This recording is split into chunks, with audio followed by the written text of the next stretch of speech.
Hello, and welcome to tonight's show. Tonight we'll be talking about a timely and urgent issue, gun violence and gun violence prevention. Specifically, how we can take action at the legislative level and what we can expect from the 2020 Tennessee State Legislative Agenda as it relates to firearms. My name is Jodi Scheer, and I'm a volunteer leader with our local East Tennessee chapter of Moms Demand Action for Gun Sense. I'm very happy to be joined by M. Turner Chitty and Rick Held tonight. Would you like to introduce yourselves?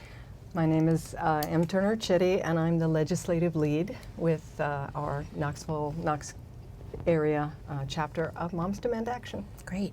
I'm Rick Held, and I'm the City Gun Violence Co-Lead in Knoxville for Moms Demand Action. And I also wanted to mention that M is also an educator and Rick is a very accomplished community organizer, so they're very well versed in this topic. First, I just want to do a brief introduction of Moms Demand Action. I know that we've been featured on this program before, but it never hurts to review it again. Moms Demand Action is a nonpartisan, grassroots volunteer movement of Americans fighting for public safety measures that protect people from gun violence. We know that gun violence is preventable, and we're committed to doing what it takes to keep families safe, including passing stronger gun laws and closing loopholes that jeopardize the safety of our families. One point I'd like to make to address some possible misconceptions about our group and the gun sense movement. First, we all want to keep our families safe. We respect the Second Amendment and count gun owners as many of our members. We believe in and promote a culture of responsible gun ownership.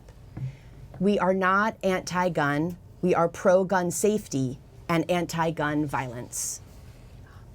Across the country, the issue of gun violence is consistently identified as a top concern for voters.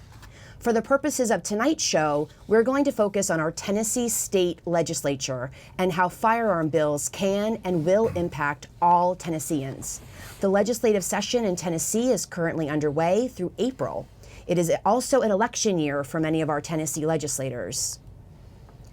I'd like to start off by focusing on the gun violence issue at the state level. Some numbers. Tennessee ranks 12th in the nation for firearm deaths, with an average of over 1,100 gun deaths per year. Approximately 61% of Tennessee gun deaths are firearm suicides.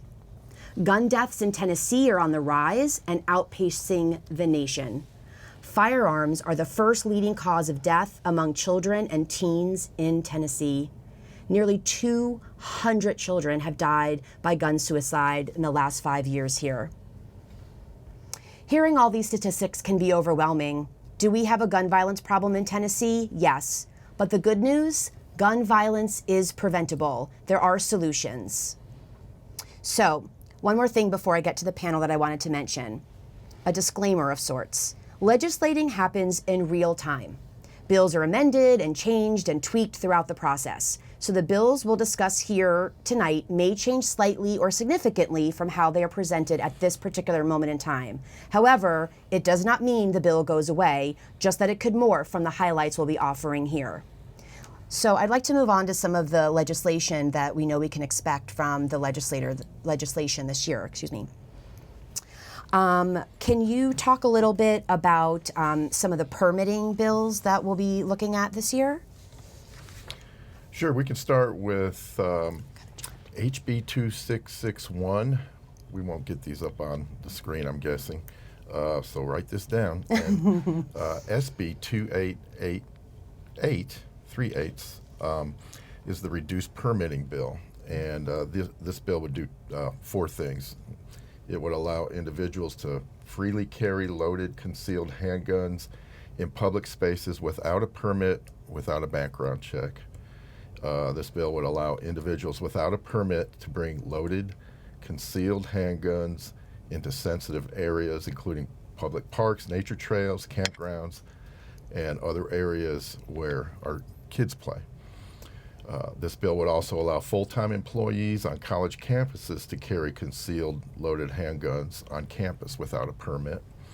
And this bill would also allow those legally prohibited from possessing a gun but have brought one from an unlicensed dealer or online without a background check to freely carry those guns in public. So that's a gigantic loophole that this bill would acknowledge and just let stand that loophole. So that's it in a nutshell. That's the reduced permitting bill. So it's fair to say that the gun sense movement would oppose such a bill. Definitely Yes. would oppose such a bill. Can you talk a little bit more about the legislation that we expect to see? I believe there's a guns on campus bill that also is coming up. Right, well, we're both, I have been a teacher for many years, and I feel pretty strongly about this one. This Guns on Campus bill would allow students to have a concealed carry gun at public higher education institutions. And if we think about the word student, we think of somebody very serious going into, studying and writing and so forth. But our students in higher education are between 18 and 22 or up, or between 17 and 22. They are young, and they're passionate about lots of things. They're not fully grown yet. They're growing. That's why they're in school. And the thought as a teacher who I've taught in college classrooms for many years, and it is terrifying to think about young kids or adolescents, older adolescents, having permission to take their guns into the classroom because they can easily fly off the handle. They can easily get upset. They can and do get angry at teachers. So as a teacher, it's threatening to me, and it's threatening when I think about the interpersonal things that kids of that age get into. I mean no disrespect to college students, but it's just another factor in who do you want to have a gun, and is it really people who are not quite grown up yet? And then also there's the suicide factor Oh, with my having Lord. so Yes. many more guns on campus. Yes. And I think that That's terrifying. Yeah, concealed carry on other college campuses, they've seen an increase in suicides. Right. So that's right. another impact of a bill like this. It really is. I mean, because you've got kids away from home in dormitories. They're lonely. They're upset about love affairs or whatever, and having, in any situation, just about having an easy access to guns increases the chances that somebody is going to take their life unintentionally, or they'll take their life, or they'll shoot somebody by accident or unintentionally, and it just increases the chances that things are going to go catastrophically wrong. So Yeah, it's absolutely. really bad. Let me see some other things. I believe there's an arming we can teachers say. bill, kind of in line with. Yeah, arming teachers, especially for me at an elementary, when I think of teachers, particularly teachers from kindergarten on up, especially those elementary school teachers and into the high school, what are teachers? Teachers are people who want to impart knowledge and take care of young people. They are nurturers by nature. This is what they do. And to arm teachers asks teachers potentially to have to make the decision to shoot one of their own children, one of their own kids in the classroom. And I think that alone creates a conflict that negates any benefit that there might be. So I think that's potentially very dangerous and short-sighted, and it's proposed by people who have never been teachers, I think. And also, the education community has spoken out quite loudly about this, that they don't want to be armed. Right. And law enforcement has also spoken out that this is something that they don't support either. However, it still comes up I shouldn't say every year, but at least the past 3 legislative sessions it's come up. Right, and law enforcement was very much against already what has happened, which is that staff on higher education campuses are allowed to have weapons, but Right. but the police departments were not for it, but the legislature did not listen to them. And you have to ask yourself, what is the legislature doing that they're not listening to the professionals Exactly. on Well, this issue who are actually there and face this all the time. right. Well, this happened at UT a few years Right. ago, where the faculty and staff spoke out that they did not want to have this conceal carry option on campus. Yet the legislature passed it anyway, and so Right. now I know there's some nuances to it, but I believe it's like full-time employees that have a concealed carry permit. There are some limitations in where they can carry, but there's still the option to have a concealed carry on campus. I thought there was a really interesting. I went through an armed, a live firing, live whatever, Like a active live shooter drill? active shooter training, and the policeman that was giving us our active shooter training said to us, if there's an active shooter in the building, and there's an opportunity for when the police department tells you to come out of the room, wherever it is, do not, if you have a gun, if you have anything in your hand, don't come out with it in your hand. If you have a gun, put it in the trash can, because the police Yes. don't know who's the bad guy and who's the good guy. It's not like people have signs that say, I'm the good guy, I'm not the aggressor. So you really run, again, the risk of people unintentionally, of the police shooting innocent people, Mistaking them. mistaking them. Yeah. And so the issues are really, really big, and the police, I think, were very clear-eyed in what they had to say about it, and the legislature insisted that they knew better. Yeah. But that's really not. Especially when the population is saying we don't want this on our campus, Right. but they're basically overruled. Right. Well, another thing that I wanted to mention about this legislative session is actually there are some bills that promote gun safety, and so it's important to note. I think that a lot of times when we think about policy in a legislative session, it sort of feels like it's always calling to be like, I oppose this bill, but it doesn't always have to be that way. There's oftentimes that our legislators, our representatives, and our state senators actually put forth bills that we support and that are good and positive, and we need to be calling them and being in touch with them when they make those types of decisions that we support. So I know that there's a couple being considered now. Rick, did you want to talk a little bit maybe about the safe storage in cars? Sure. So this. We don't have a bill number for this particular one, do we? Well, right now, the current Really? bills that are being suggested don't exactly meet the standard of Okay. safety storage that we would want. So Okay. we're working with those on that. legislators. We're But working did on you want to that. talk a little bit So, about the sure. issue of guns in cars being? Sure. So what it really boils down to is, especially in cities, and as a city gun violence co-lead, I know these stories firsthand. Typically, gun homicides in city situations, the guns, the murder weapons are not typically weapons that are registered, or if they are, the person who's ultimately traced to being the shooter is not the owner of that gun, and that's because these guns are typically stolen. And the most common way those guns get stolen are in cars that are left unlocked. And so what we're proposing is for some pretty common sense legislation that would require that a gun owner, if they're going to leave their gun in their car, that it is concealed and secured, physically secured, like either in a trunk or bolted to, like in a box, like bolted to the floor, and also not visible from just being able to look into the window. Now, to add to that, a few years ago, I believe the legislation was passed that essentially said that your car is an extension of your home, which is why people can have guns in their cars, because if you can have a gun in your home and not be required to store it safely, if your Or have a car permit. Exactly. If your car is an extension of your home, Right. then you can Right. just have your gun in your glove Wherever, compartment laying and so around. forth, which also has led to so many unintentional shootings of children because guns are not locked in the car. Easy access. And there's been lots of examples of that in Tennessee, sadly. Of I read a story like last year. There was the kids were in the car waiting for their parents. I think they were like in the cell phone store getting their phones fixed or something.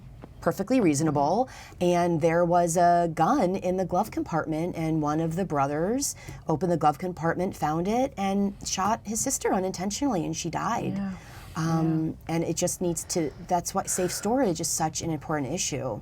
I had a high school friend who was riding in the car with his 2-year-old daughter, and he had put his gun on the seat beside him, and the 2-year-old grabbed the gun up and shot herself and killed herself.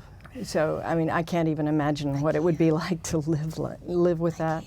I know. Yeah. I mean, just responsible storage is not a child's responsibility. Yeah. So, well, that's definitely something to be cognizant of, and hopefully our senators and representatives can come up with some sensible solutions for that. But there's also extreme risk laws, which is often in the news since many states have passed them recently. Did one of you want to speak to those types of laws?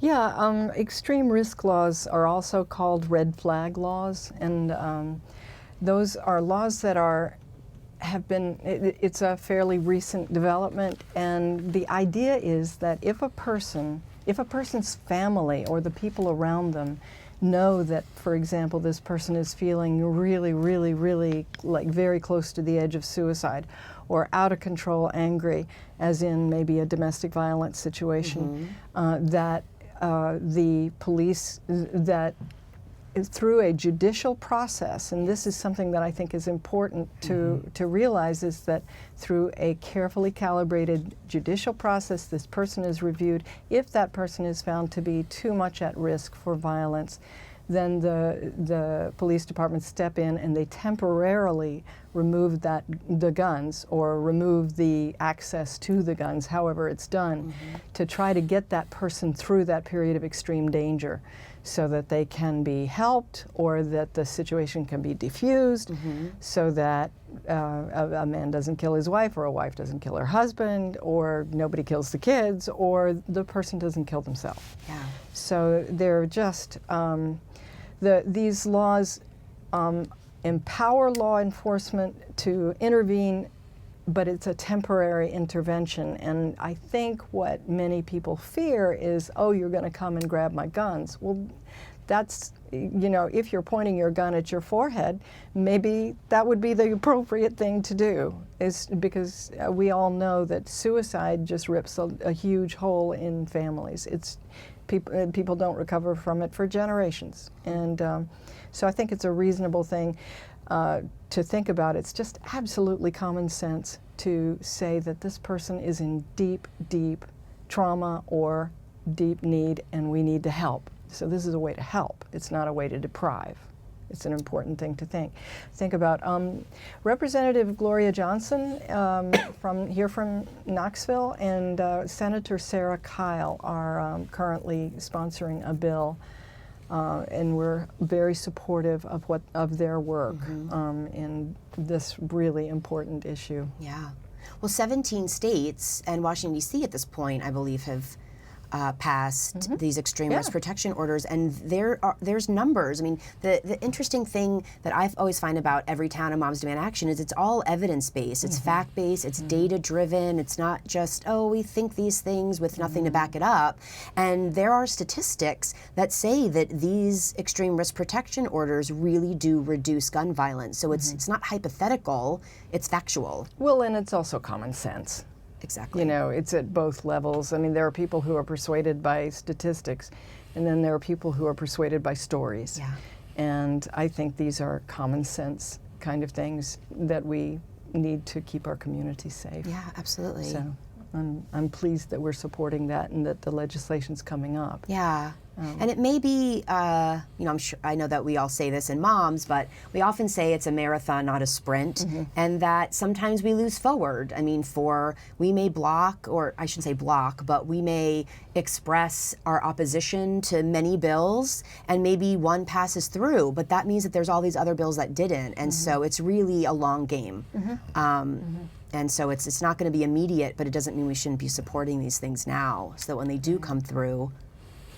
And my experience in the legislature is that it's a lot easier to stop a bad bill than it is to pass a good bill, even sometimes, right? Yeah. And so, but I mean, I've been taking that trip to Nashville, that 3-hour drive, for a lot of years, over the years, with various organizations to do these kinds of advocacy days. And one thing I really can see is that Moms is really making some history here. They're really turning the tables in that it used to be any gun bill was pro quote unquote pro gun bill was going to slide through the legislature without any opposition, but that's not the case anymore. No.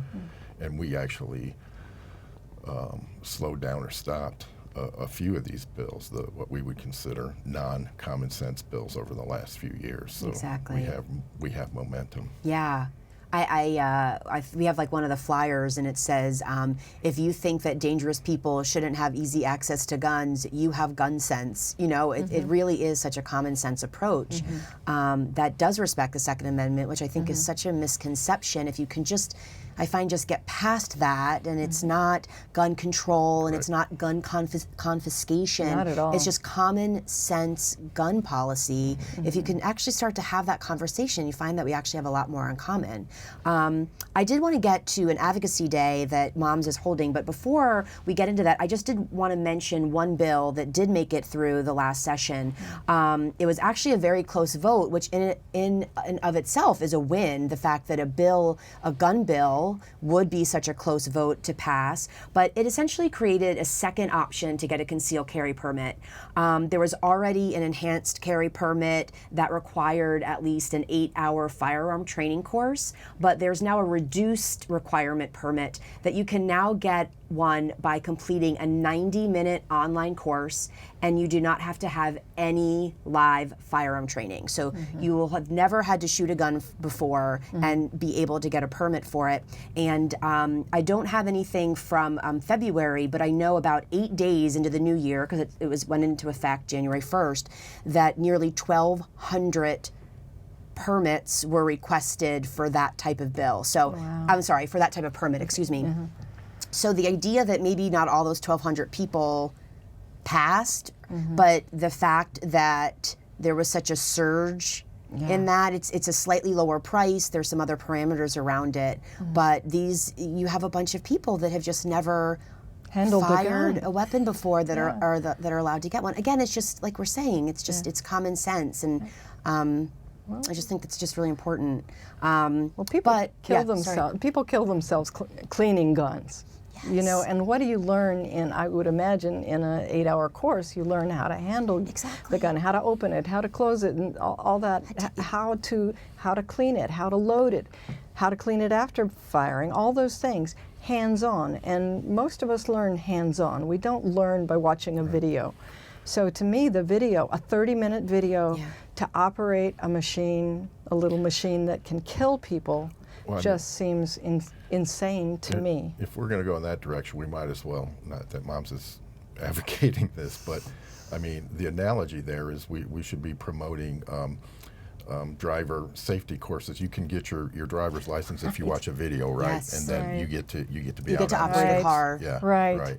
I mean, that's the same line of thinking, honestly. There. I mean, we should, and people would say, well, we have a right to drive a car. Well, we have a right also to be protected from you. Exactly. And you've never had any experience. Exactly. And even gun instructors and trainers voiced their opposition to this bill, which I really feel like says something. But it passed, and it is part of the rule of law now, and we're just, that's what we do. We look out for these gun bills, and we try to do our best to oppose them so they don't pass. So that said, getting into some action, because you can't talk about Moms Demand Action without talking about specific action. A big Moms Demand Action event that we do every year to address gun legislation with our lawmakers is Advocacy Day. And can you tell us a little bit more about what Advocacy Day is and what we do? And actually, we have some photos that we can show of past Advocacy Days of all of us heading to Nashville. And this year it's on March 4th. So did you, as our legislative lead, do you want to talk a little bit about what that's all about? Well, it's a really exciting event because women and men come from across Tennessee to advocate for gun safety, and they flood into Nashville on the 4th of March. Coming from everywhere, from Memphis. We have 10 chapters in Tennessee. We have hundreds of members who will come in. Probably about 800 members will come in, and they will be going to see their own representatives and other representatives and so we've been making appointments with the different representatives, with the senators and the House members, and we will go, and in groups of 4 to 8 to 10, something like that, we'll go and we'll talk with them about what our issues are about these pieces of legislation and about our general philosophy. So it'll be a face-to-face with these legislators, some of whom agree with us and some of whom really don't, but it's a dialogue, and it is letting them know that their gun policy decisions have real life outcomes. I think one of the strongest things about Advocacy Day is that a number of the people who go are actually the survivors of gun violence. That is, they are mothers who have lost their children. They are sisters who've lost their brothers. They're children who've lost their parents, and brothers who've lost their family members. And it's really, really, to me, it has a huge impact to see that, to know that the person I'm talking to is a person who has been deeply affected personally by gun violence and is there because they really, really, really care about the issue and want to prevent this thing from happening to anyone else, any other Tennessean. Yeah. Well, if you are interested in getting involved with Advocacy Day, it is Wednesday, March 4th. We are providing transportation from Knoxville to Nashville. Excuse me. We'll have a bus where we'll be going to Nashville as a group, and you can get on the Moms Demand Action Knoxville Facebook page, or just look at momsdemandaction.org and find out information there. And we're just getting the word out about Advocacy Day, which is like our biggest event of the year. Rick, how do you think, for someone who's watching this or wants to just learn a little bit more, how can constituents interact with their legislator? I mean, really about any issue. It doesn't have to necessarily be about the gun issue. Like, what's been your experience as an activist and community organizer for so long? Can you talk a little bit about that? Yeah, sure. So I think Em is really on point. The stories matter, right? To the extent that you can personalize the situation and relate it to what kinds of things that we're advocating for, that's probably the best way to do it. Also, the other key thing that Em talked about, which makes things productive, is if you're going in a dialogue where you're actually in listening mode as much as you're in trying to convey your point of view, right? And what you'll typically find is that you'll find some common ground somewhere, and you sort of can get a crack in the armor, and just because things never happen overnight, it's an incremental kind of thing, right? So we might start with, well, maybe we shouldn't have guns on campuses, right? And then if you start to build a relationship, when it boils right down to it, you're trying to build a relationship with your representative. Well, that's a great place to end, building relationships and forging connections. Thank you so much for joining, and we hope that you'll get involved in the gun sense movement or whatever movement speaks to you. Thank you.